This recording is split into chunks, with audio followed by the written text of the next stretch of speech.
entre chien et chat, vous avez toujours été chien? J'ai toujours été chien, oui. Alors, est-ce que c'est le... Parce que moi, tout petit, j'avais mon premier chien quand j'avais 5-6 ans qui s'appelle Nero, qui est mort écrasé par un bus. Je me souviens, mes parents sont venus me voir, j'étais chez mes grands-parents pour m'annoncer ce mort-là. C'est la première fois que j'étais confronté à la mort, mais j'étais très jeune, je ne comprenais pas bien, sauf qu'il n'était plus là, quoi. Mais après, quand je suis parti, quand j'ai quitté les Pays-Bas avec un copain et surtout un bateau, le vieux monsieur qui nous a vendu ce bateau, Carrefour Girondard, nous avait demandé de voler des vélos pour lui et sa femme, ce qui à Amsterdam est une vieille habitude, parce qu'il y en a beaucoup qui sont n'importe où. Et en échange, il nous a donné un show qu'on a baptisé Bard, comme les chanteurs dans Astérix, et qui était un chien qui était très important dans ma vie, parce que lui, après, j'ai eu son fils, son petit-fils, et donc plusieurs générations du même chien, c'était émouvant, un peu dans un des livres de Houellebecq. Ma vie a été parsemée par des chiens, depuis toujours. Je viens d'avoir 70 ans, et ça fait plus de 65 ans que j'ai vécu avec des chiens. Alors cette passion des chiens, comment vous l'expliquez? Qu'est-ce qui vous apporte les chiens? Je pense que les chiens sont, pour moi en tout cas, l'exemple de la, comment je pourrais dire, de l'amitié non intéressée. Autre qu'à travers le ventre, évidemment. Parce que c'est vrai que le chien qui vient te donner un petit coup de tête, qu'on peut faire les chats d'ailleurs aussi, vers l'heure où il a l'habitude de bouffer, c'est pas pour dire je t'aime, c'est que j'ai faim. Donc il faut le savoir. Mais à part ça, les chiens donnent et ils donnent beaucoup plus qu'ils prennent, quoi. Et ça, c'est une leçon d'humanisme, le mot mal choisi, que je trouve formidable. Donc l'affection des chiens et je sais qu'il y a par exemple des hôpitaux qui commencent à comprendre que ce serait bien de temps en temps d'accepter pour des gens au moins en fin de vie qui peuvent voir leur chien. J'ai vu l'évolution aussi, moi qui voyage pas mal dans des pays comme aux États-Unis où le chien était quasi absent, ou au Japon. Il y en a de plus en plus parce que tout le monde a compris, non seulement dans le pays occidental mais aussi oriental, à quel point ça peut apporter quelque chose dans notre vie quotidienne et dans notre solitude d'homme. J'irais bien refaire un tour du côté de chez Swann, revoir mon premier amour qui me donnait rendez-vous sous le chêne et se laissait embrasser sur la joue. Alors justement, vous parliez de solitude. On sait que la solitude en ville est de plus en plus importante. Le chien en ville, c'est différent du chien à la campagne. C'est vrai que quand on est à... Moi j'avais pendant longtemps une maison dans le Périgord et la femme de ménage était de la voisine qui avait une ferme et qu'on aimait bien cette femme, et quand on allait chez eux, on était peinés nous par ce chien qui était attaché à une espèce de chaîne de même pas 3 mètres de long, nourri avec de l'eau, avec des morceaux de pain, même pas des restes de la bouffe. Mais en même temps, ce chien n'a jamais connu rien d'autre. Mais en plus, elle aimait bien son chien. Donc c'est en effet une approche du chien bien différente de ce que nous autres citadins, dont je fais partie, ont. Nous, on est peut-être, on peut dire, presque trop sentimental. J'avais un copain que quand je disais à ma chien bébé, ça le mettait fou. Ça l'énervait vraiment beaucoup, quoi. Et il voulait qu'on ait une approche homme-chien, homme-animal plus raisonnable, on va dire. Mais ça te donne tellement de choses. Je pense qu'il y a il y a de plus en plus de gens seuls en ville, des femmes seules, des hommes seuls, des célibataires. Je comprends aussi que ça peut poser des problèmes quand tu vas aller au boulot, qu'est-ce que tu vas en faire, etc. Mais quelle merveille de rentrer et de voir ce chien qui remue sa queue et qui vous saute dessus parce qu'il est content de vous revoir. Je pense qu'en effet, ça va bien plus loin que ceux qui n'ont pas de chien puissent comprendre. C'est pas facile de faire comprendre en fait, à quel point c'est énorme, énorme. On parle aussi beaucoup du lien social. Est-ce que vous vous rendez compte quand vous promenez votre chienne que les gens vous parlent aussi parce que vous avez un chien? Oui, encore là, pour ce qui est rapport avec les gens que je croise, c'est évidemment totalement faussé par le fait que je suis quelqu'un qu'on reconnaît. Donc c'est vrai que mon chien ou ma chienne, pour être précis, elle est même souvent un prétexte pour m'aborder, parce que les gens se foutent peut-être d'elle, mais ils savent que je vais réagir plutôt positivement. Et si je peux me permettre de donner un conseil à nos spectateurs à travers Internet, c'est que ne dites jamais à quelqu'un qui a un vieux chien, il ne va pas être jeune votre chien, sinon ne dites pas ça. Il le sait, le propriétaire du chien est au courant, il n'a pas du tout envie de l'entendre. C'est comme dire quelqu'un, c'est la connerie humaine, c'est comme quelqu'un dont tu sais qu'il vient d'arriver de vacances et que vous lui dites, dis donc, il n'y a pas eu beaucoup de soleil. Non, dites-lui qu'il est bien bronzé, qu'il a les bonnes mines. Vous voyez, ça c'est des petites leçons de vie que je me permets de donner à mon grand âge. Donc le chien n'est jamais vieux et un homme ou une femme qui vient de vacances a bonne mine, voilà. Le slogan de Mon chien, ma ville, c'est une ville sans chien est une ville sans âme. Une ville sans chien est une ville sans âme, ça me semble assez juste. J'ajouterais que puisqu'il y a des chiens, il faut aussi des arbres, parce que ça arrange bien les chiens. Il faut bien qu'il lève sa patte quelque part. Moi, je sais que moi qui suis depuis longtemps dans un arrondissement à Paris où il y a pas mal de gazon et c'est plutôt spacieux, je me rends compte à quel point elle a la chance et moi donc aussi, parce que ma chienne, elle arrive de l'île de la Réunion, elle est arrivée de l'île de la Réunion il y a 9 ans. Et c'était une chienne errante et je m'imagine qu'elle faisait ce qu'elle voulait et elle avait sûrement du mal à manger, mais elle avait la liberté. Et c'est ce que je lui dis parfois pour l'excuser. Je lui dis, tu n'es pas libre, mais tu es sûr de manger régulièrement et tous les jours. Et au début, elle avait mal fou à faire pipi et plus si affinité. Parce qu'une moto qui passait, un camion qui passait, etc. Et je venais déjà dans une place juste à côté d'ici, où c'était plus spacieux, il y avait du gazon pour tout, pour qu'elle puisse faire ses besoins, que je ramassais après. Voilà, très important. Alors justement, ça fait partie une des problématiques des citadins, c'est les crottes de chiens qui s'accumulent. Oui, c'est sûr. Je vous avoue que j'en suis pas très conscient depuis très longtemps. Ça va faire quoi 15 ans peut-être. J'avais tous les ans en Californie et c'est en fait la première fois que j'ai vu quelqu'un ramasser les popos de son chien. C'était à Los Angeles et je me suis demandé ce qu'il faisait. Et j'ai dit, mais qu'est-ce que tu fais? Ah oui, mais ici, si on ne ramasse pas, c'est des énormes amendes. Et puis, je me suis habitué. Et je ne le faisais pas parce que personne ne le faisait pas. Il ne le faisait à l'époque. Je ne sais pas exactement combien d'années on le fait en France. Ça doit faire 15-20 ans, pas plus que ça. Ah, même moins peut-être. Oui, on ne ramassait pas. Maintenant, je ne sors jamais de chez moi avec la chaîne sans avoir 2 sacs en plastique dans ma poche, quoi, minimum, parce qu'elle peut parfois faire plus. Donc, je regarde méchamment les gens avec des chiens que je vois laisser déféquer leur chien sans le ramasser, quoi. Je pense que c'est dans nos intérêts, propriétaires des chiens, que tout le monde comprend que ça ne veut pas dire... J'en parlais l'autre jour dans une émission de radio où j'ai raconté la vérité. J'ai vu vraiment une grosse crotte de chiens qui était là depuis quelques temps, que j'ai ramassée parce qu'elle était sur le chemin où je n'avais pas envie de marcher dedans. Et c'est très différent quand on ramasse les crottes des autres chiens pour la simple raison que ce n'est plus la même température. Quand je ramasse les crottes de ma chienne, elles sont chaudes. Quand je ramasse la crotte d'une chienne d'avant, c'est très froid, c'est très désagréable. Quel serait le message justement à faire passer à ceux qui ont des chiens et qui ne ramassent pas? Mais ça me semble tellement évident que s'ils ont des chiens et s'ils aiment vraiment les chiens, c'est dans leur intérêt que leurs chiens soient acceptés partout. Et quand je dis partout, c'est non seulement dans la rue, mais aussi dans les magasins au moins non alimentaires, et pourquoi pas dans un chien bien élevé, bien dressé, pourquoi il ne sera pas le bienvenu dans les bus, ou, enfin dans le transport urbain. Tout ça pourrait se faire, mais il faudrait commencer à nous élever nous-mêmes, à nous éduquer nous-mêmes pour que ça soit le moins une agression possible pour les autres.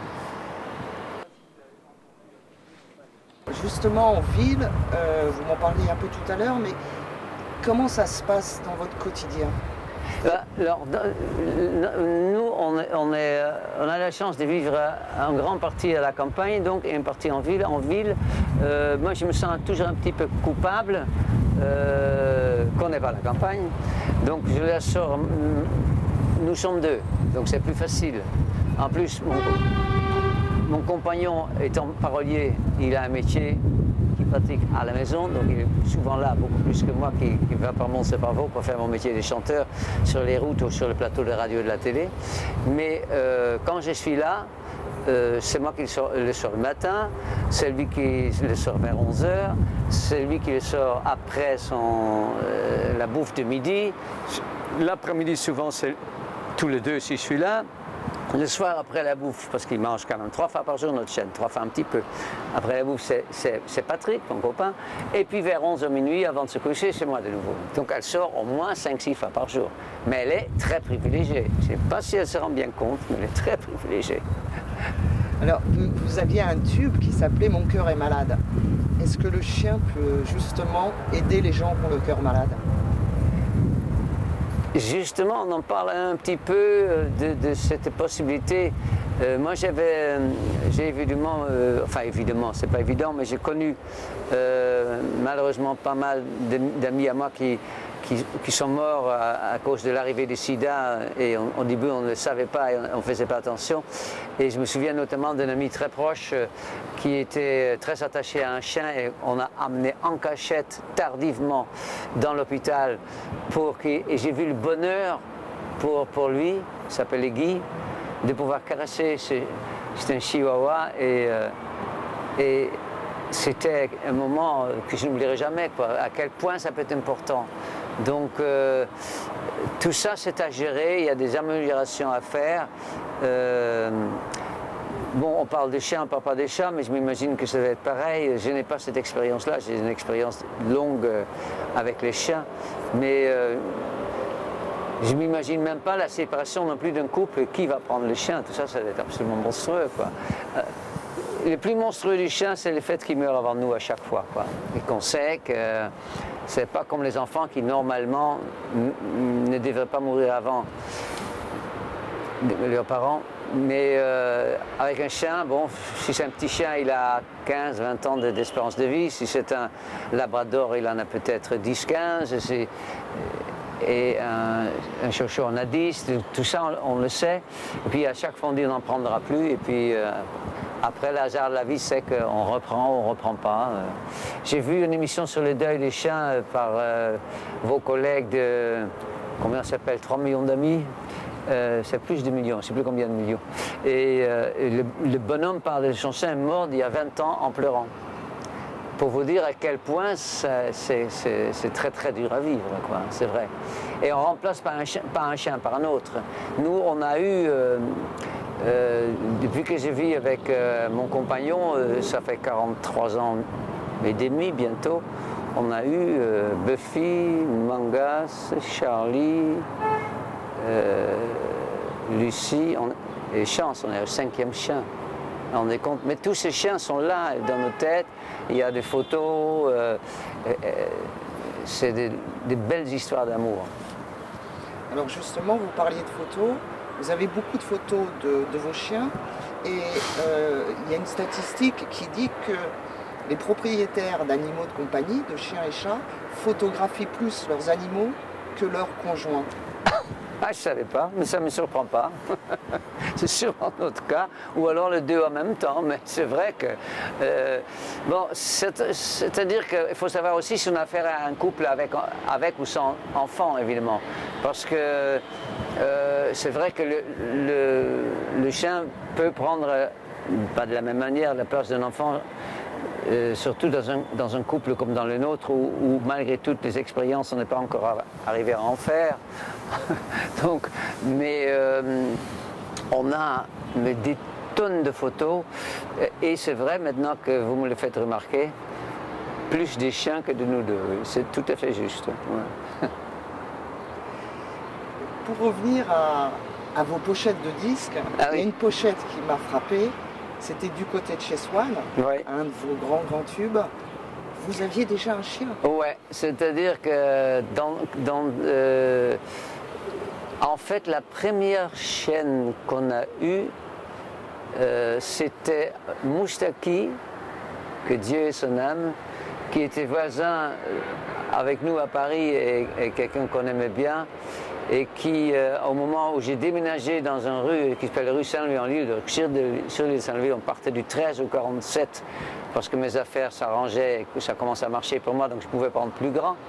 Mais j'avais pas encore beaucoup de sous, donc on déménageait, on était avec le matelas dans la rue, et là, il est arrivé avec un chien qui s'appelle le Mangas, et c'est ce Mangas-là qui a fini sur la pochette de mon premier album, double disque de diamant, enfin, c'était énorme, avec du côté de chez Swan, Vanina, Mon cœur est malade, Danser maintenant, Est par hasard, tout ça c'était sur cet album-là. Et j'ai créé une édition à cette époque-là qui s'appelle les éditions Mangas. Donc en fait c'est Moustaki, grec, donc, qui a baptisé ce chien Mangas. Maintenant Mangas pour les gens c'est japonais, mais en fait c'était un mot grec qui veut dire petit voyou aussi. Et comme il avait fait les petits voyous dans l'avion, il a baptisé Mangas, il en avait gardé ce nom. Et Mangas est mort de... Mais avant Mangas, on avait une petite chaîne de vaches bretons qui a fait encore moins... Parce que Mangas est mort à 7 ans d'une crise cardiaque. Et c'est rare. Et c'était très pénible. Le chien qu'on a eu avant, elle s'est fait écraser parce que j'ai rarement... Au début, j'attachais pas mes chiens, j'avais tort. Donc on est passé d'1 an à 7 ans. Après, on a eu... Le Mangas était le fils de Bart avec lequel j'ai quitté la Hollande, que Moustaki avait pris sur mon bateau quand le bateau était à Corfou. Donc il y a eu Bart qui était le père, après il y a Mangas qui était le fils. Mangas a mis enceinte un chien dans le Périgord qui s'appelait Charlie avant donc de mourir. Et donc on a eu Charlie. Charlie nous a été volé, donc ça c'était encore plus monstrueux. On a cherché pendant des semaines et des semaines. Et on ne l'a jamais retrouvé. Et puis on a su après qu'il y avait des voleurs de chiens dans la région qui se promenaient avec une camionnette, avec une chaîne en chasse pour attirer les chiens pour les vendre au laboratoire. Donc on peut ne pas s'imaginer comment Charlie a fini ses jours. Et après on a donc eu Lucie, qui elle venait de nouveau du bateau mais des Antilles, qu'on a eu à 8 jours. Et qu'il allait être noyé parce qu'il y avait trop de chiens, donc on le noyait directement à la naissance, et nous on dit non, comme Charlie, on va peut-être encore un vague espoir qu'on allait retrouver notre chien mâle Charlie, on a dit on va prendre une femelle, si jamais on le retrouve, il aura une copine. Et ça c'était Lucie, qu'on a nourrie donc au biberon, aux 8 jours, qui quand on l'a pris à venir non seulement les yeux fermés, ça tout le monde le sait, mais en plus ce que les gens savent moins, c'est qu'il y avait aussi les oreilles qui sont fermées. C'était vraiment un taupe. Et donc on l'a baptisé Lucie, et dans l'avion, je me souviens, on le nourrissait au biberon, avec les biberons que les hôtesses de l'air nous faisaient chauffer comme pour nouveau-né. Et après, mon copain et moi, nous allions dans les pharmacies quand il arrivait au petit pot. Et on était devant les...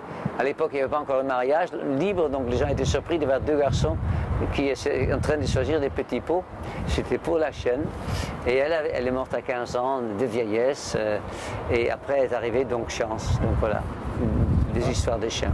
Alors justement, Chance aussi, elle porte bien son nom finalement. Chance a une histoire assez incroyable aussi parce qu'on venait de perdre donc Lucie, et c'était dans le sud de Vaucluse, et on avait un vétérinaire qui est aussi le vétérinaire non seulement d'Annie Saval, mais aussi de l'ISA, qui est l'association dont s'occupe d'Annie Saval, qui est une espèce de SPA si vous voulez, en moins grand. Et elle savait par mon veto que notre chienne venait de mourir. Donc elle nous a envoyé un petit mot d'Annie Saval avec un document sortant de la presse où on voyait une photo de celle qui s'appelait des Chances avec une espèce de hameçon dans la patte, un câble sur la tête. Et on peut peut-être arrêter, on s'en fout, on est à Paris. Hein. Et en fait, sur l'île de la Réunion, il y a une tradition pour les pêcheurs de captiver des chiens et des chats errants avec lesquels ils font de la pêche au requin. Et comme il y en a énormément, pour eux c'est un appât vivant, rien d'autre, ils ne pensent pas. Je ne sais pas comment on peut rêver, je m'imagine le hurlement d'un chien ou d'un chat dans lequel on enfonce ça dans la patte et dans la tête pour pouvoir pêcher avec. Toujours en est-il que Chance, elle a pu se libérer. Évidemment, on n'était pas là. On ne sait pas si c'était avant que le bateau partage, s'il a pu fuir avec ça dans les pattes et sur la tête. Elle a été retrouvée par des gens au bord de la route, dans le sud de l'île de la Réunion. Elle a fini à l'SPA. Et donc Danny Saval qui fait venir plusieurs chiens à qui cette malheureuse aventure arrive, toujours d'ailleurs, on peut toujours adopter chez elle dans cette association qui s'appelle Lisa. Et si vous voulez trouver l'adresse, il doit être sur le net, L-I-Z-A. Et elle nous a proposé cette chienne. On a dit, bon, on vient la voir et si on sent qu'elle veut bien de nous, parce qu'il faut que la chienne soit d'accord aussi. Elle avait l'air d'accord, elle était en très mauvais état. Elle avait des symptômes elle avait les yeux qui pleuraient, elle toussait. Et en fait, c'est des symptômes d'une maladie de Carré. Maladie qui est encore très très présent, évidemment en Afrique aussi pour les animaux sauvages, mais aussi chez les chiens et les chats dans l'île Maurice, la Réunion, tout ce coin-là de l'océan Indien, sûrement ailleurs aussi, mais je ne sais pas. Maladie qui est souvent plus de 50% des cas mortels. Chance a survécu, elle avait des petits chiots, elle déjà, qui sont morts. Mais elle a survécu, la preuve, elle est toujours avec nous 9 ou 10 ans après, parce qu'on ne sait pas exactement l'âge qu'elle a. Et elle avait été baptisée Chance, donc par des gens de la Réunion. On a évidemment gardé ce nom parce que on a sa chance, mais elle est aussi la nôtre. Donc la chance d'avoir des chiens tout court, ça c'est important.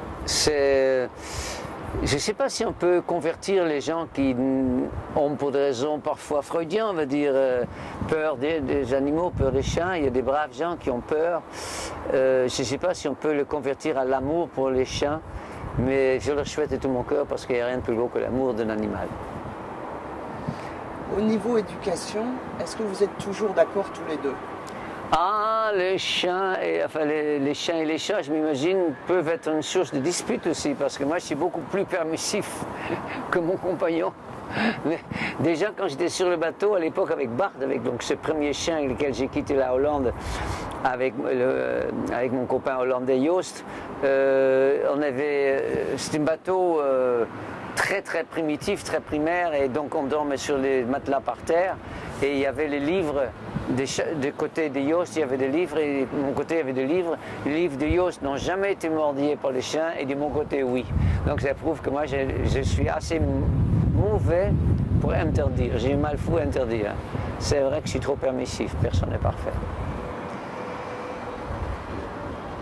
Chance, à un moment donné, va faire sa chance plus haut. Vous continuerez de prendre des chiens? Voilà un sujet dont je n'aimerais pas parler, donc, enfin je n'aimerais pas parler, c'est-à-dire que je n'ai pas envie de me l'imaginer. J'ai 70 ans, elle en a 10, elle a une espérance de vie, logiquement, on n'en sait rien, d'au moins 5-6 ans de plus. Comment je vais être moi? Est-ce que je serai encore là moi? Je ne sais pas. C'est pas des choses qu'on décide comme ça, c'est des rencontres, je crois. Je crois que quelqu'un qui vient de perdre un chien, et je l'ai vécu plusieurs fois, il dit j'arrête, j'en veux plus, et puis hop, il tombe sur ces petits regards, et puis il craque de nouveau. Donc, mais c'est difficile à s'imaginer, je vous avoue. Et jamais Chance a pris la place de Lucie, qui n'a pas pris la place de Charlie, qui n'a pas pris la place de Mangas, qui n'a pas pris la chance de Buffy. Tous ces chiens, depuis Nero, mon premier chien quand j'avais 6 ans, donc il y a quand même quelques décennies, tous ces chiens sont dans ma tête. Et l'un ne remplace pas l'autre, la vie continue, c'est tout. Pour finir, quel est le plus beau message que vous pouvez lire dans les yeux d'un chien?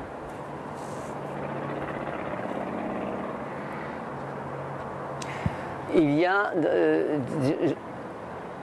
on lit, si on peut dire ça, dans les yeux d'un animal qui s'est attaché à vous et auquel vous êtes attaché, on lit deux choses. On lit, pour moi, une forme de ce qu'on peut appeler de l'amour, mais aussi une totale confiance. Et c'est ce mot confiance qui est assez exceptionnel. Il n'y a pas de méfiance dans le regard d'un chien. D'un chat, je ne sais pas, je ne suis pas bien placé pour en parler. Mais les chiens, je veux dire, le chien, il va se poser juste derrière votre chaise où vous êtes en train de travailler devant l'ordi ou quelque chose. Il ne peut pas s'imaginer un instant que vous allez lui faire mal en vous levant avec le fauteuil. Et ça arrive. Mais il a telle confiance qu'on prend très vite le pli de regarder avant qu'on bouge le fauteuil ou les chaises de reconnaissance, voir si il ou elle n'est pas par hasard juste là où il ne faut pas, quoi. C'est l'innocence et c'est la confiance. C'est divin, si on croit en Dieu. Voilà une jolie conclusion.